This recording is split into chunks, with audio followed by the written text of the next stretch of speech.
नमस्कार, अमरावती खबर के न्यूज बुलेटिन में आपका स्वागत है। आइए पेश करते हैं आज के प्रमुख समाचार। महाराष्ट्र के पुणे में सनसनीखेज मामला सामने आया है। यहाँ एक भाई ने अपनी पत्नी की मदद से बहन की हत्या कर दी। दोनों आरोपियों ने पहले गला दबाकर मार डाला, फिर उसके टुकड़े टुकड़े कर नदी में बहा दिया।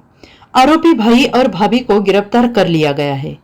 महाराष्ट्र के पुणे में कलयुगी भाई ने मकान के विवाद में अपनी सगी बहन की हत्या कर दी। इस जघन्य हत्याकांड में उसकी पत्नी ने भी साथ दिया। आरोपी भाई ने पहले बहन का गला दबाया, फिर उसके सिर, हाथ और पैरों को धड़ से अलग कर दिया। सबूत मिटाने के लिए सभी अंगों को उफनती नदी में फेंक दिया। नदी में पानी के तेज बहाव में बाकी अंग तो बह गए, लेकिन उसका धड़ किनारे लग गया। पुलिस ने उसकी शिनाख्त कर पोस्टमार्टम करवाया। आरोपी भाई और भाभी को गिरफ्तार कर लिया गया है।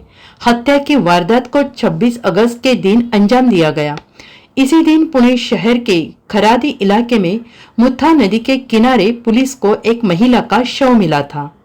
उसके हाथ और पैर कटे हुए थे। जांच के बाद महिला की शिनाख्त सकीना खान के रूप में हुई थी। उसके भाई अशफाक और भाभी हमीदा ने एक झुग्गी नुमा मकान के मालिकाना हक के लिए सगी बहन की निर्मम हत्या की थी। दोनों ने सकीना के घर में आकर उसे मारकर कई टुकड़ों में काट दिया था। आरोपियों ने घर में ही उसके लाश के टुकड़े किए, फिर उसे मुथा नदी में फेंक दिया। सकीना के गुमशुदा होने की शिकायत पुलिस के पास पहले ही दर्ज थी। जब नदी किनारे किसी महिला का धड़ मिला तो पुलिस को यह सकीना का होने का शक हुआ। शिनाख्त करने पर शक सही निकला। नदी में उसके बाकी अंगों को तलाशा गया, लेकिन तेज बहाव होने के कारण वह नहीं मिले। चंदन नगर थाने में अज्ञात आरोपियों के खिलाफ मामला दर्ज किया गया। पुलिस का मानना था कि सबूत मिटाने और शव की पहचान न होने पाने के लिए यह क्रूरता की गई है। घटना की बर्बरता को देखकर पुलिस को शक था कि इसमें निजी रंजिश और नजदीकी लोग हो सकते हैं। पुलिस इस मामले में हर किसी से पूछताछ कर रही थी। इसी बीच मृतका के भाई भाभी से एक मकान को लेकर विवाद सामने आया, जिसके बाद पुलिस ने भाई अशफाक और उसकी पत्नी और मृतका की भाभी हमीदा को कस्टडी में ले लिया।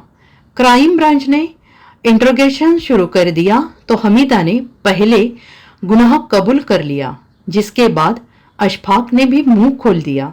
पूछताछ में उन्होंने चौंकाने वाला खुलासा किया। पहले दबाया गला, फिर कर दिए टुकड़े। सकीना ने मकान भाई के नाम पर करने से इनकार कर दिया, जिसके बाद अशफाक को गुस्सा आ गया। उसने अपनी पत्नी हमीदा की मदद से पहले सकीना का गला दबाया, जिससे उसकी मौत हो गई। अब सवाल था कि लाश कहां से कैसे ठिकाने लगाए। बारिश भी जोरदार थी। उसने बहन की लाश के टुकड़े करने की सोचा और फिर सबसे पहले उसकी गर्दन से सिर अलग कर दिया। उसकी दोनों टांगों को काट कर दिया। उसके बाद दोनों हाथ काट दिए, जिसके बाद धड़ शरीर से अलग हो गया। अमरावती खबर इस यूट्यूब चैनल को लाइक करें, सब्सक्राइब करें तथा शेयर करें।